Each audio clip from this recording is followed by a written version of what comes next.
자, 우리가 지난주에는 하나님의 사람의 창조에 대해서 이제 나누었었는데요. 오늘은 하나님의 섭리에 대해서 이제 얘기를 하도록 하겠습니다. 지난 시간에 배운 것들을 잠깐 이제 복습하고 넘어갈 텐데, 하나님께서 작정하신다. 하나님의 계획하심은 무엇과 무엇으로 이루어진다라고 얘기를 했었어요. 큰가온? 무엇과 무엇으로 하나님의 작정이 성취된다고 얘기를 했었죠. 하나님의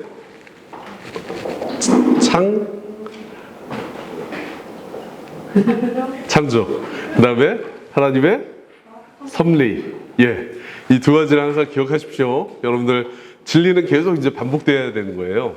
그래서 창조와 섭리를 하나님께서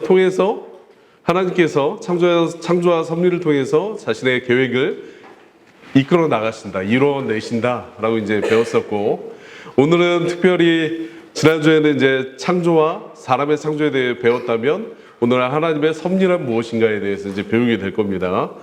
자, 제가 읽을 테니까 같이 따라 읽으시면 돼요. 제11문, 하나님께서 섭리하시는 일이 무엇입니까? 하나님께서 섭리하시는 일이 무엇입니까? 답변. 하나님께서 섭리하시는 일은 지극히 거룩함과 지혜와 권능으로서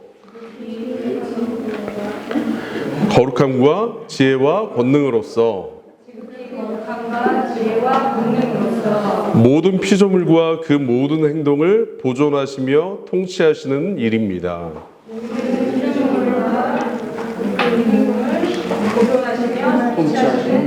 네. 자, 하나님의 작정에는 두 가지 기능이 있다고 배웠어요. 하나님의 창조하심, 하나님의 섭리하심. 하나님의 섭리에도 두 가지 기둥이 있습니다. 그게 뭐냐면, 하나는 하나님의 보존하심, 또 하나는 하나님의 통치하심. 이 두 가지 기둥이 있는 거예요. 그래서 여러분들이 하나님의 섭리, 그러면 딱 그 두 가지 기둥이 떠올라야 돼요. 하나님께서 섭리라는 거는 뭐냐면, 보존하시고 또 통치하시는 거구나. 다스리신다. 여전히 다스리고 계신다는 그 의미입니다. 제가 이제 좋아하는 목사님 중에 한 분이 그 섭리에 대해서 이제 설명해 주신 것들을 제가 이제 보게 되었는데, 섭리를 영어로 providence라고 얘기를 한다고 해요. 그다음에 그 providence 안에는 provide라는 이제 그 단어가 포함되어 있다. 근데 그 provide는 라틴어 프로와 비데라는 그 두 단어가 이제 합쳐진 합성어인데, 이 말을 이제 풀어서 본다고 하면, 프로는 이제 미리 어떤 것들을 알고 알고 있는 것, 그다음에 비데 공급하는 것. 그러니까 하나님께서 그 섭리라는 말 안에는 하나님께서 이 모든 것들을 작정하셨는데, 그 작정하셨기 때문에 그 모든 것들을 알고 계시고, 그 알고 계시기 때문에 그 선하신 하나님의 속성상 모든 것들을 그 피조물들에게 공급해 주신다라는 부분을 포함하고 있다라고 이렇게 배웠습니다. 그래서 하나님께서 아주 지혜로우시고 거룩하시고 선하신 분이신데, 그 하나님이 섭리의 손길을 통해서 모든 피조물들과, 또 중요한 게 뭐냐면 피조물들뿐만 아니라 모든 행동들까지, 피조물의 행동들까지도 하나님께서 작정하시고 섭리하신다라는 부분이에요. 그러니까 통치하시고 보존하시는 그 영역에는 그 두 가지가 이제 포함되어 있습니다. 하나님께서 이제 그 모든 것들을 창조하셨는데, 무에서 창조하셨다고 우리가 지난 시간에 배웠잖아요.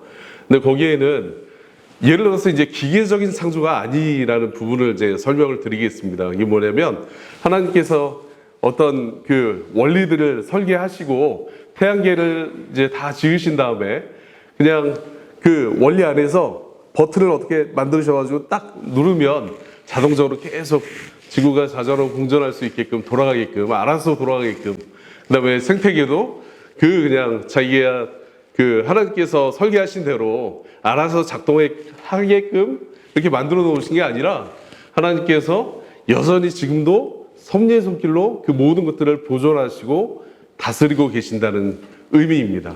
실제적으로도 지금도 개입하고 계시고, 실제적으로 그 강하신 손으로 하나님께서 이 만물을 붙들고 계신다는 내용이에요. 그래서 이 말의 의미를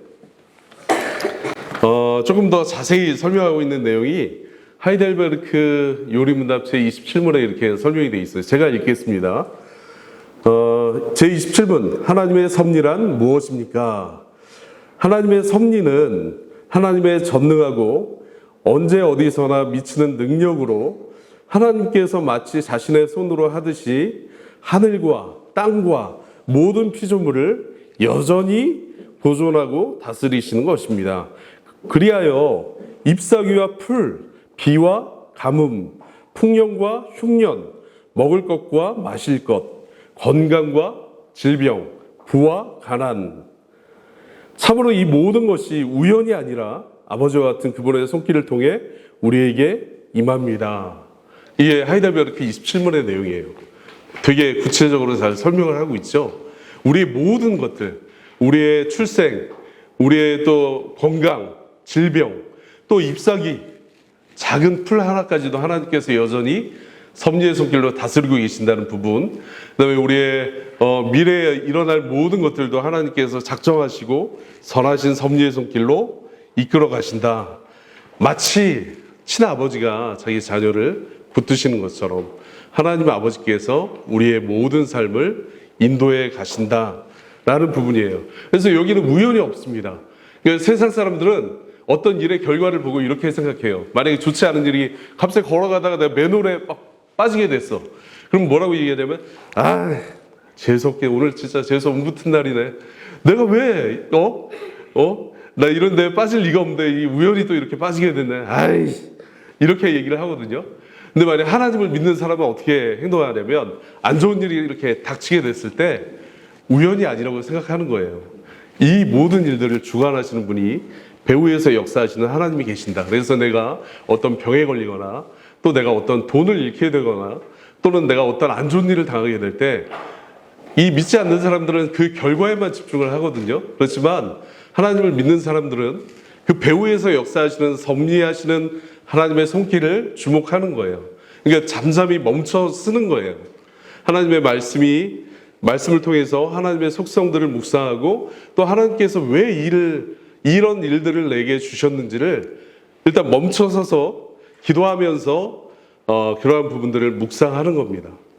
그래서 불평이 막 쉽게 이렇게 튀어나오지 않는 거예요.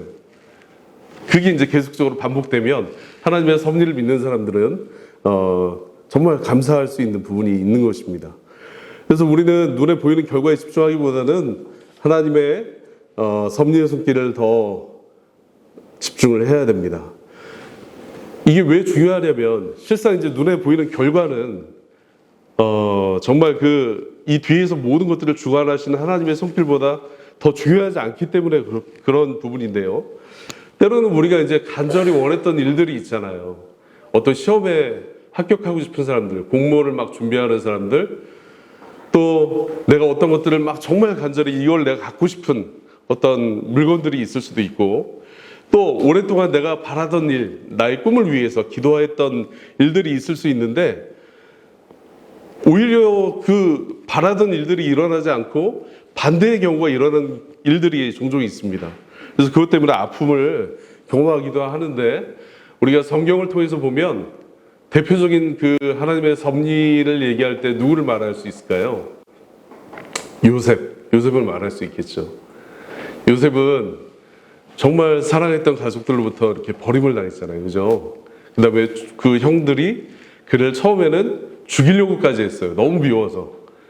그런데 요셉은 그런 것들을 원치 않았어요.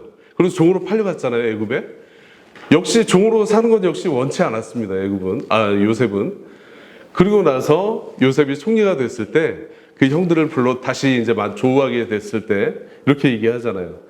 형들은 나를 미워해서 애굽의 종으로 나를 팔았지만 하나님께서는 그 악을 선으로 바꾸어서 여러분들을 구원하시기 위해 나를 예비하셨습니다. 라고 이제 고백을 하잖아요.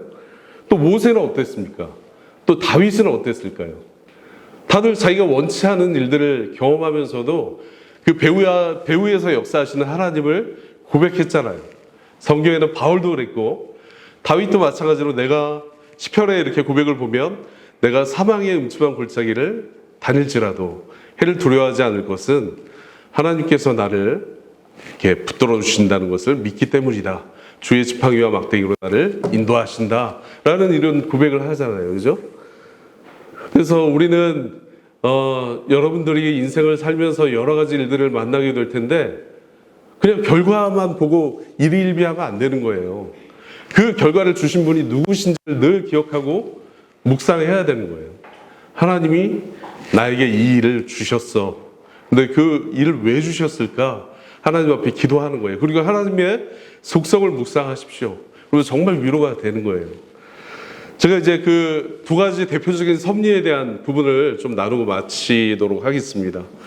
하나는 뭐냐면 미국의 그 페니 크로스비라는 찬송가 작사자가 있어요. 페니 크로스비라고 우리 찬송가 책을 보면 정말 많은 곡들을 페니 크로스비 여사가 이제 작사를 했거든요. 그가 그 돌아가실 때까지 한 9천여 곡을 작곡을 작사를 했다고 그래요. D.L. 무디라는 목사님하고도 같이 사역을 하셨었고, 근데 이 페니 크로스비 여사는 태어난 지 6일 만에 의료진의 실수로, 그때는 이제 의료 기술이 발달하지 못해가지고 장님이 됐어요. 맹인이 됐어요. 태어난 지 6일 만에. 그리고 평생 되게 오래 사셨거든요. 한 95세까지인가 사신 걸로 알고 있는데 평생을 장님으로 살면서 하나님 앞에 찬송하는 시를 이제 지었습니다. 근데 그녀가 이제 고백했던 건 뭐냐면 하나님께서 내게 이 눈을 시력을 멀게 하신 거는 세상과 나를 내 안에 세상을 차단해주기 위해서 눈을 멀게 하셨다라고 이렇게 고백을 했어요. 그래서 그 페니 크로스비가 돌아가시기 얼마 전에 어떤 기자가 뉴스 기자가 신문 기자가 찾아와가지고 이렇게 질문을 했습니다.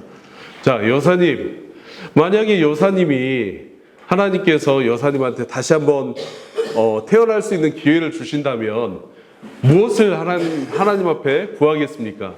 눈을 뜨게 하는 것을 구하시겠습니까? 라고 이렇게 질문을 했어요. 그러니까 크로스비 여사가 뭐라고 대답하냐면 제가 읽어드리겠습니다. 그녀가 이렇게 대답했어요. 저에게 단 한 가지의 소원이 있다면 저는 다시 맹인이 되게 해달라고 구할 것입니다. 그 이유는 저는 제가 가장 사랑하는 주님의 얼굴을 제일 처음으로 보고 싶기 때문입니다. 저는 하나님께서 저를 맹인으로 살게 하신 이유가 있다고 분명히 믿고 평생을 살아왔습니다. 라고 고백을 했어요. 그러니까 이 정말 섭리적인 신앙이죠. 하나님께서 왜 나를 맹인으로 살게 하셨는가? 그 이유가 분명히 있다고 고백을 하는 거예요. 근데 우리가 믿지 않는 사람은 어떻게 이해할까요? 아주 우울하고 정말 평생 나는 한번 진짜 보고 싶다 이러다가 이제 죽게 되지 않겠습니까? 너무 불편하고 힘들다라는 고백을 하면서 이제 죽게 되겠죠. 물론 그건 실제적으로 그런 고난이 있는 것이지만요. 그 다음에 두 번째, 지금으로부터 한 30년 전에 제가 고등학교 한 3학년쯤 되었을 때 우리나라에 큰 사고가 있었어요. 삼풍백화점이라는 강남에 있는 백화점이 있는데 그게 이제 붕괴를 하는 부실공사 때문에 붕괴를 했는데 502명인가가 사망을 하고 그 다음에 한 6명 정도 실종을 하고 900명 이상이 부상을 당했던 엄청난 재난이었습니다. 근데 이 사고를 통해서 강남의 어떤 교회를 섬기던 집사님의 아내 집사님하고 사랑하는 딸이 마침 그 시간에 쇼핑을 하고 있다가 붕괴 사고 때 희생을 당하셨어요. 자기가 가장 사랑하는 아내와 자기가 눈에 넣어도 아프지 않을 딸을 잃게 되었습니다. 근데 그 집사님이 한 2주 정도 그 아픔을 삭히시다가 교회에 나와서 목사님께 이렇게 고백을 했어요. 집사님 괜찮으십니까? 라고 이렇게 목사님 물어보시니까 집사님께서 저는 저한테 이 일을 허락하신 하나님을 믿습니다. 하나님께서 이유 없이 이런 일들을 제게 허락하지 않으셨음을 믿습니다. 그리고 그 하나님은 그냥 하나님이 아니라 지극히 선하시고 지혜로우시고 신실하신 하나님이심을 내가 믿습니다. 그래서 그 이유가 없는 것이 아니라 이유가 분명히 있기 때문에 저는 가족을 잃은 슬픔이 여전히 있지만 그래도 하나님을 바라보며 제 안에 영혼이 소생되는 것을 고백할 수밖에 없습니다. 라고 이렇게 고백하는 내용을 들었습니다. 이게 바로 섭리적 신앙을 믿는 사람들의 태도죠. 눈에 보이는 결과를 그냥 있는 그대로 받아들이지 않고 그 배후에서 역사하시고 지금도 모든 피조물과 행동들을 주관하시고 다스리시는 하나님의 손길을 믿는 믿음, 이게 하나님의 섭리를 믿는 신앙이에요. 여러분들이 계속 이런 싸움을 또 계속 이런 믿음의 삶을 반복적으로 살게 되면 어떻게 되냐면 이런 고백을 하게 될 거예요. 로마서에 있는 말씀처럼 우리가 알거니와 우리가 안다라고 얘기하는 거예요. 왜냐면 내가 경험했고 그런 사람들을 봐왔다라고 고백하는 거예요. 하나님의 사랑하심을 받은 자, 하나님을 사랑하는 자, 곧 그 뜻대로 부르심을 입은 자들에게는 모든 것이 합력해서 선을 이루느니라 라고 고백을 하는 거예요. 그래서 그게 섭리적 신앙이에요. 그게 바울의 신앙이고 또 정말 하나님의 그 섭리적 신앙을 경험한 사람들의 동일한 고백입니다. 우리가 안다. 하나님께서 이 결과 주신 것은 분명히 그 하나님의 선하신 계획 가운데 있으신 목적이 있을 것이고 나는 그 안에서 그 하나님을 신뢰한다 라고 고백을 하는 것입니다. 네, 기도하겠습니다.